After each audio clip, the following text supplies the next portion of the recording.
Here is the new KitchenAid dishwasher, model number KDFE104HPS. It came in a big box and it's still packaged. The lower portion, you can see we cut off the box and pull the box out. So here is the back of the dishwasher. You can see the stainless steel tub. It's very shiny. And the front. So we wanted a stainless steel front, but we didn't want the control panel on the top. So this is one of the new ones which has the control panel right in the front, and I have to switch the old KitchenAid which we had for almost probably since we bought the house, before we bought the house, so it's probably around 12 to 13 years old, and it doesn't start anymore, so it has some problems, and we decided to switch over to the new one. And this was on sale for the 4th of July this year in 2018. So a couple of things here is this blanket. You can unhook it from here and you can see how nice and shiny this side of it is. The stainless steel, you can see the stainless steel right there. So here is the drain hose. I'm going to use the drain hose that is connected to the other one, and there is the blue connection which will take the water inlet, and on the other side is the electrical connection right there. You can see that hole there. That's where the electrical connection will go in. So once those three are connected, and I'll start it up, make sure there is no water leaks, and put it in. So I've tilted the old dishwasher to disconnect the drain outlet. So the drain outlet is right here, and I've disconnected it from our food disposer. So I disconnected that when it came out here. Just make sure you have a bucket to collect the water. I also disconnected the water inlet. So this is the water inlet which was connected right here, and you can just unscrew that. And for the electrical, you can pop out. This was sitting right there like this, and you can pop out and make sure that there is no power. So there is still power. I have to turn off the breaker, and once I do that, I'll be able to pull that out. You unscrew this connector over there, and that should do it. The connection to the water inlet takes a 3x4 garden hose inlet, so that is a wider inlet than I had before. I used to have a 1x2 half-inch inlet, so my water input is half-inch outer diameter, and it's like a compression outer diameter. So what I did, I couldn't find the 3x4 to half-inch elbow at Home Depot, so I had to buy these two. So this is one which is a 3x4 male to 1x4 female, and then another one is half-inch outer diameter into half-inch male. So this one has, you can see it's an elbow, and this one will go into this one. I can screw this one in, and then I can take this one off, and the water line will go into this one. And this one is a 3x4. It has a washer in it, and that can connect to the dishwasher. I think this will also prevent some of the leaks I have read with the other elbow that is available. But if you have a 3x4 or 3x8 water line, then you can use the elbow that is available at Home Depot or Lowe's, or even there is a part number which is mentioned in the manual for that. So I'm using a little bit of Teflon tape for the joints, and you can see using a little bit Teflon to connect those two, and then I will not use any other paste or anything. I'll just see if it holds the water. So I tilted the dishwasher on its back, and that's what the instructions also say. And I'm going to take the base plate over here. It's like a plastic plate, but then you can just turn this screws with a screwdriver and it will come off. So I'm going to put this away, and here you can see the electrical box right there, and this is the dishwasher inlet for the water, and also this is going to be the hookup for the water drain. So I'm going to put some Teflon tape on this one and connect this over here.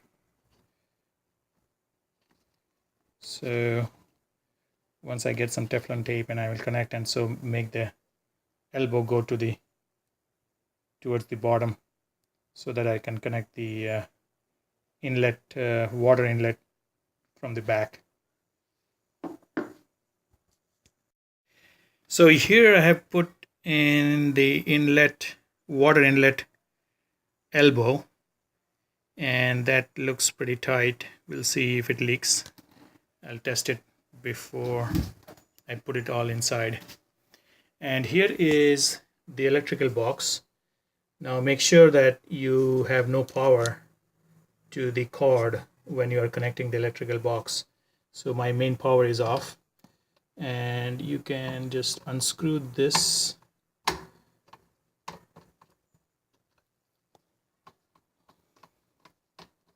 There is one little screw holding it, and once you get that screw off,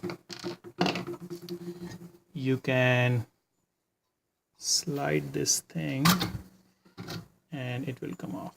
So you can see the inside.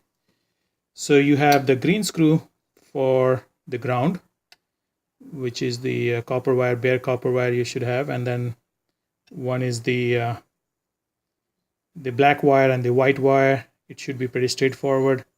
You should use the wire nuts, which again I don't see it is provided, so you can get any wire nuts to connect it. Better to have a wire nut which will hold the wire here, and it's also mentioned in the manual.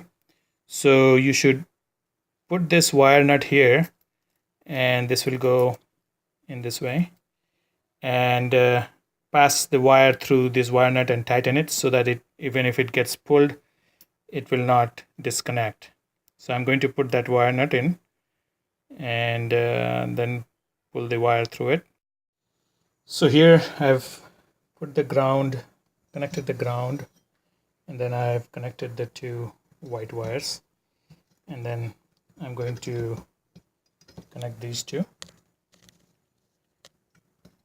It's a little difficult to do with one hand, but it's much easier if you hold it and just twist them, and they will stay secure. Just make sure that none of them are going to come off.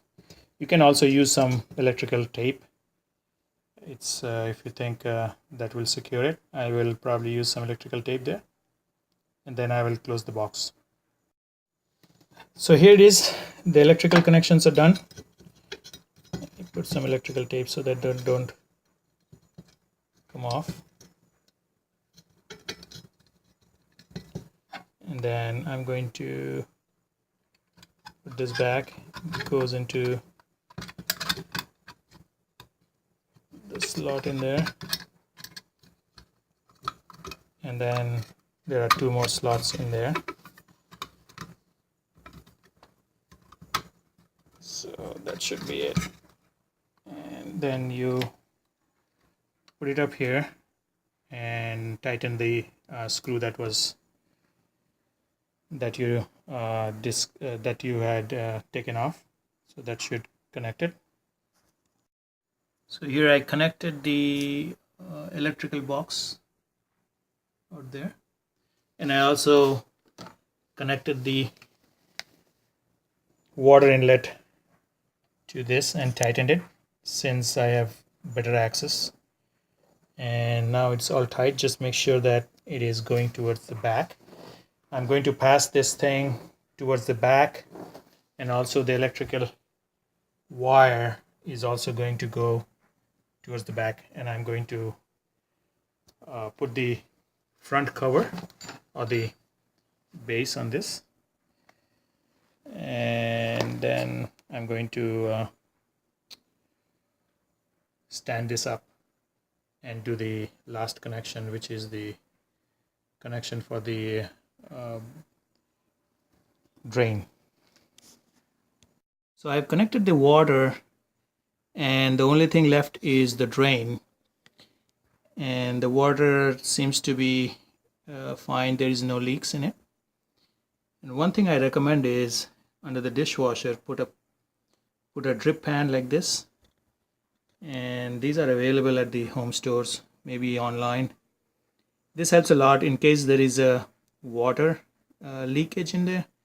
It will flow to the front, and you will probably be able to see rather than be in the back. So this drip pan has edges on the three sides, and then there is no edge in the front. So if the water leaks, it will come out of the front.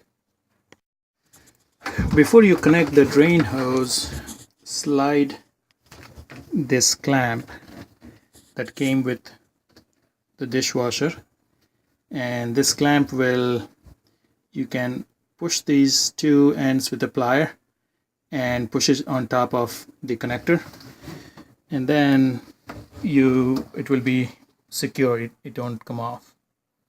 So I'm going to connect that, and that should be part of the three connections. I connected the other side of the drain hose to the garbage disposal here on the top, and I secured it with a clamp. You can see the clamp right there. So that's it. So I'm going to power it on and see if there are any leaks or if there are any issues. So here I started the first wash. I'm just doing a rinse, and there is the start button, and I can hear the water going in there, and also in that spraying.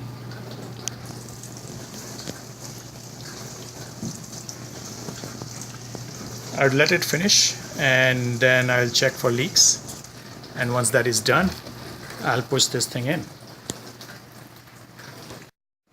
There is one more thing that they recommend to put are these hooks. Basically, these are the fastening points to your countertop. Now we have granite, so there is no plywood underneath it, so I can't put this and use it to secure it. So the other option is to secure it using the tabs over here, and you secure it through your cabinet. So you have to put the screws in through the cabinet into this, and on this side I'm going to leave it as it is because we never had a problem. Our opening is exactly 24 inches and it will fit right between the openings of the two cabinets.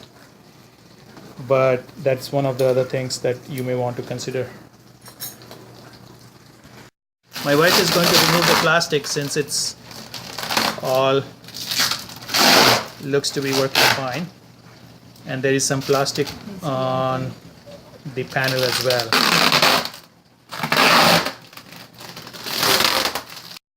Here it's running on the normal cycle. It's very quiet here.